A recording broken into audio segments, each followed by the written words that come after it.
Welcome to Man Does Tech, where I solve the problems you didn't even know you had. You start by verifying prerequisites: network, static IPs, DNS, and 2 or more backend servers.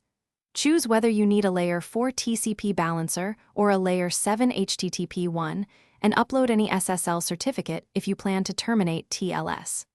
Once done, create a minimal backend pool and point health check endpoints at a lightweight path like /health. Make sure firewall rules permit probe traffic from the balancer and that servers listen on the expected ports. You now configure the core balancing logic.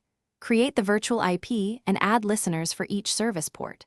Bind your backend pool to those listeners and define routing rules for paths and host headers when using Layer 7. Set health check parameters, frequency, timeout, and failure threshold to detect failures quickly without false positives.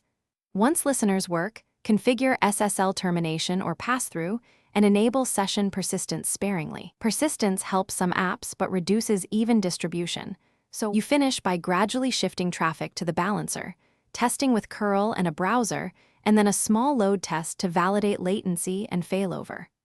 Monitor metrics like error rates and response times, and inspect health check logs to ensure probes are succeeding.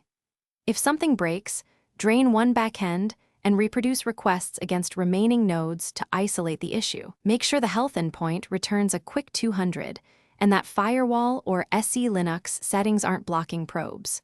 Finally, iterate timeouts and thresholds to stabilize. Thanks for watching. If you found this helpful, don't forget to like and subscribe.